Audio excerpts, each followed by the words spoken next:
Bukit Batu ya Pak ya? Betul, Bukit Batu, Bukit lokasi Batu. pertapaan Cilikriwut. Nah, kita sekarang ada di pertapa.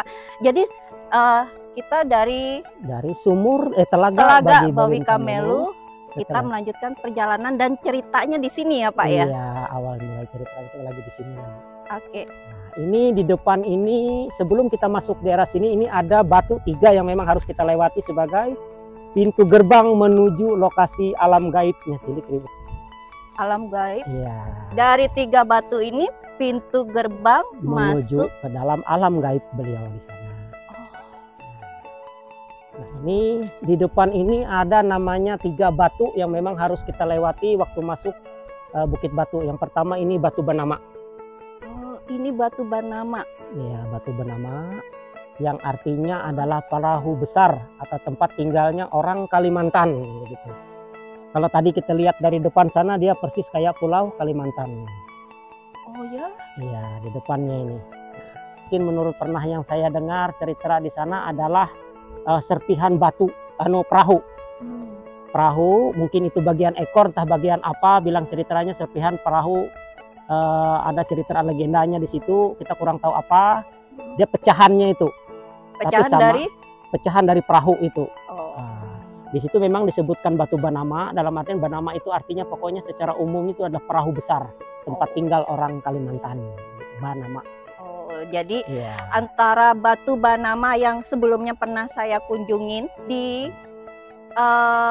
Jalan Cilikriwut, Tengkiling ya, Tengkiling, di Tengkiling dengan Batu Banama yang ada di sini itu berbeda teman-teman, berbeda pengertiannya, berbeda sejarahnya mungkin ya Pak ya. Iya. Semuanya berbeda.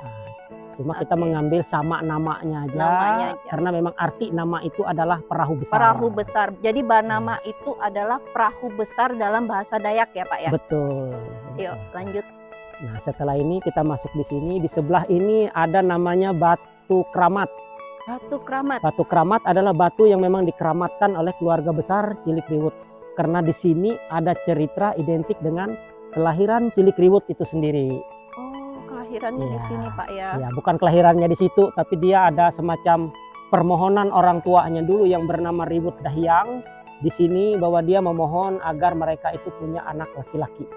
Nah, gitu. Karena sebelum dia punya anak laki-laki itu, dia selalu anaknya perempuan.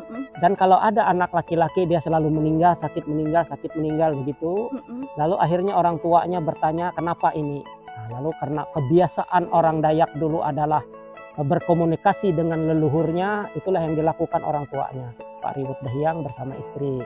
Istilahnya bernasar atau bertapa, bersemedi, bolehlah.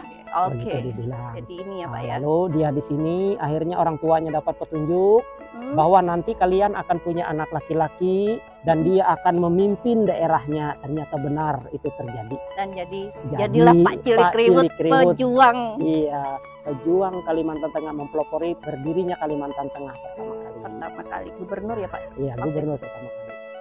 Karena di antara 3 batu ini dia bisa meluluhkan segala macam hal-hal yang tidak baik pada diri kita. Nah, karena biasanya kalau sudah lewat sini, perasaan kita ada, istilah bulu kuduk kita merinding, segala macam ada di sini bisa terjadi. Karena hal-hal yang tidak baik itu akan tawar di sini. Nah, coba sambil dirasakan aja, bisa ada kita rasakan.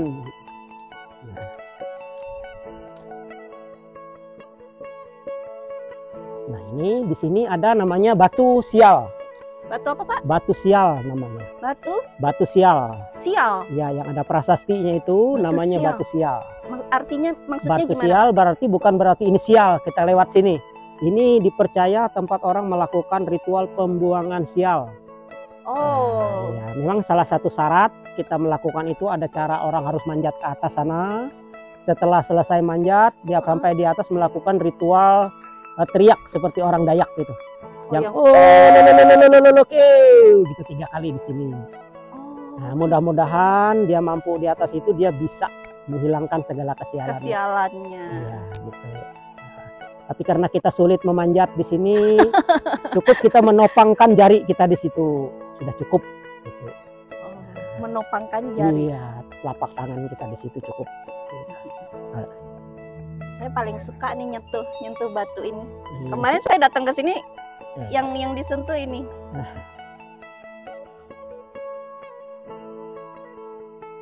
Bertekstur Dingin kasar dia. Iya.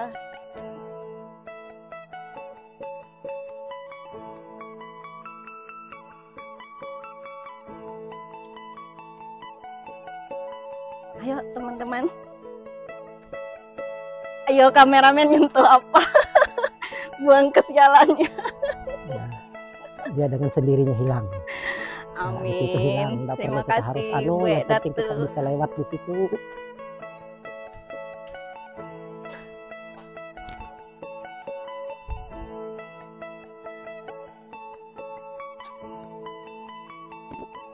Nah, kita dari sini dulu. Lokasi apa namanya, pendopo Pendopo. Ini pendopo ya Pak ya? Ya, pendopo tempat orang melakukan ritual-ritual di sini. Untuk Iya, ritual. agama tertentu kah atau apa Pak? Sebenarnya kalau menurut anunya itu bukan agama, kepercayaan Iya, tertentu. kepercayaan tertentu. Ya, kebetulan kita yang kepercayaannya yang paling tua di sini ada percayaan keharingan, tapi itu pun sering dilakukan oleh orang-orang yang beragama lain atau kepercayaan lain, tapi tetap dasarnya adalah keharingan itu. Keharingan. Iya, di sini ada pendopo, ada namanya keramat-keramat di situ. Nah, keramat-keramat, limbah itu ada tempat-tempat melakukan ritual-ritual pemberian sesajen. Ya, keramat-keramat ini tempat melakukan ritual pemberian sesajen di situ. Keramat Bue Cilik Ribut kita, yang di sana adalah Datu Sengumang. Ini keramat utama di sini. Nah, setiap orang melakukan ritual-ritual biasanya didatangin adalah keramat-keramat ini. Ya, nanti kalau memang mau berdoa di sini disilahkan. Iya. Nah, sama juga daerah sini. Kemudian batu-batunya masih banyak di atas sana, batu-batu yang bisa kita kunjungi. Kunjungi ya Pak ya. Iya, di situ. Ayo, nah, kita jalan terus teman-teman. Lewatnya lewat sini.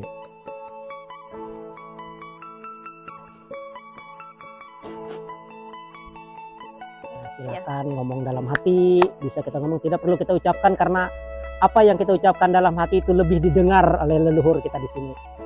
Nah, begitu. Kita minta izin supaya apa yang kita kerjakan hari ini, apa yang kita lakukan hari ini tidak salah dan bisa berjalan dengan baik. Amin. Aku dohopi.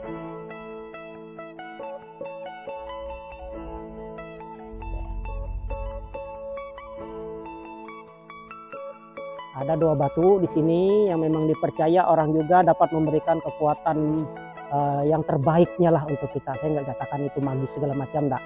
Karena itu bisa memberikan kekuatan mental bagi kita. Terutama ini batu penyang. Batu penyang itu artinya kekuatan diri kita, jiwa kita, penyang kita. Oh, ya. Jadi kekuatan untuk diri kita sendiri gitu loh. Jadi kita. Apapun yang kita hadapin gitu ya Pak ya, kita harus punya semangat dari diri sendiri. Kalau biasanya orang tuh kan kadang-kadang orang melakukan ritual, dia bawa mandau, bawa dohong, bawa keris. Itu sebenarnya bukan untuk membunuh, bukan untuk menakuti orang, tapi itu adalah penyang dia, kekuatan dia. Karena dengan dia bawa itu dia punya semangat. Nah, makanya di sini di batu ini disebut batu penyang, batu yang bisa memberikan kekuatan semangat untuk kita. Di situ ada tulisan yang namanya Petehku Isen Mulang. Iya, yang ini artinya dari Cilik Riwut sendiri ya Pak ya? Cilik Riwut sendiri. Pesanku Isen Mulang artinya, itu Petehku artinya pesanku, Isen Mulang artinya pantang mundur. Dia berpesan kepada kita generasi muda sekarang, mudah-mudahan kita dalam mencapai segala cita-cita, keinginan kita itu pantang kita mundur. Harus bertekad maju terus. Isen Mulang. Isen Mulang yang dijadikan semboyan Kalimantan Tengah. Benar. Iya, gitu. Di sebelah itu ada batu dewa. Batu dewa, nah, batu dewa, Pak? Batu yang dihuni oleh dewa tingkat tinggi. Oh, dewa tingkat tinggi. Iya, di situ biasanya orang juga melakukan ritual permohonan dengan satu syarat, dia manjat juga ke atas. Nah, itu di situ. Batu dewa. Batu dewa, batu yang dihuni oleh dewa tingkat tinggi. Di situ dia. Kita lanjut. Ya, lanjut kita lewat sini. Lewat mana? Lewat sini karena di sini ada keramat-keramat juga. Keramat-keramat yang memang dikeramatkan di sini, selain keramat yang 2 di depan tadi. Ya. Nah, kalau di sini nanti ini adalah keramat 7 bidadari. Nah, salah satu bidadarinya tadi itu di sana di sumur Babin Kamelo. 7 bidadari ini. Nah, itu dia di sini. Memang semua segala tangga, segala pintu, segala macam ini ornamennya rata-rata dia bikin 7. Nah, di sini memang ada orang yang memang percaya bisa berkomunikasi dengan ini, makanya dia bikin seperti ini. Iya. Nah, itu. Ini yang putih ini kayak yang paling kecil ya kayaknya, Pak. Mungkin tadi yang putih itu yang paling kecil tadi di sana bisa. Nah, itu yang ada di sumur tadi. Memang salah satu bidadari yang ada di sini itu di sana dia, yang diambil oleh putra asli Dayak itu untuk dijadikan istrinya. Nah, gitu. Mereka kalau berkumpul semua keluarga mereka di sini tempatnya. Iya. Nah, kalau ini sebenarnya keramat ini adalah niat nazar orang. Kebetulan orang itu kebetulan punya niat, dia dulu tuh ingin penyakitnya segala tuh sembuh. Pas kebetulan dia berobat segala macam, berikhtiar di sini dia sembuh. Akhirnya dia punya keinginan membangun ini. Nah, tapi ini jangan sampai kita terlalu lupa. Iya. Sebenarnya pembangunan keramat ini untuk sekarang ini tidak kita perbolehkan lagi. Kenapa, Pak? Karena nantinya kalau setiap orang yang bernasar, berikhtiar di sini membangun ini akhirnya banyak, penuh. Iya. Nah, itu menghindari itu aja sebenarnya itu. Lalu kita Pemda Kabupaten Kaningan berinisiatif untuk mengurangi itu.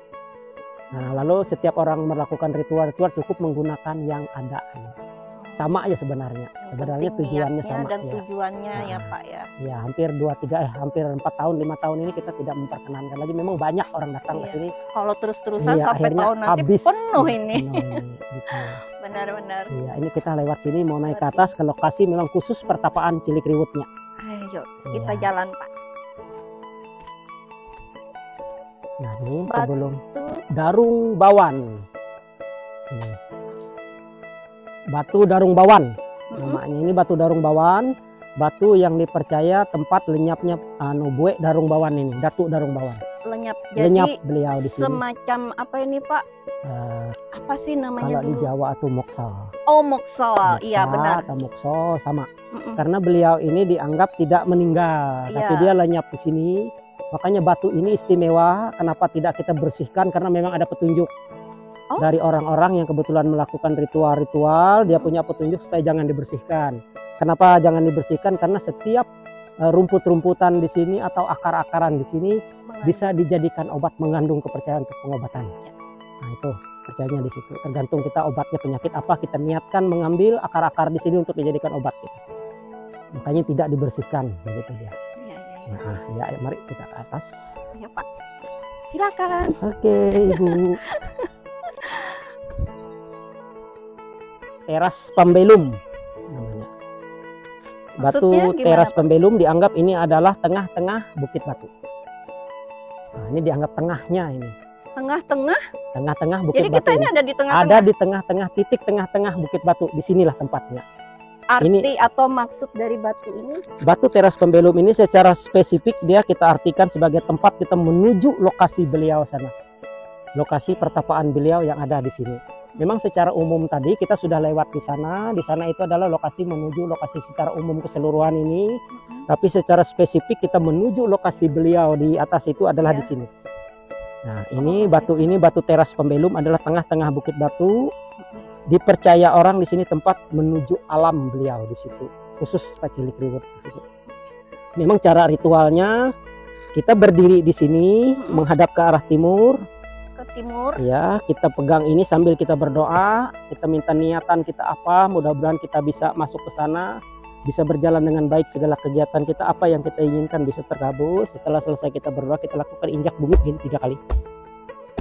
Nah, 3 kali. Memang suaranya akan lain.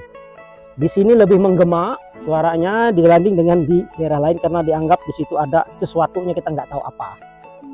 Ini maksudnya tujuan dan maksud kita masuk ke sana atau tujuan dan maksud untuk diri sendiri? Bisa disambil dirian sih. Kita datang ke sana kan pasti ada tujuan. Nah, diri kita sendiri, keinginan kita sendiri apa nanti mudah-mudahan bisa terkabul dalam artian kita permisi dulu di sini.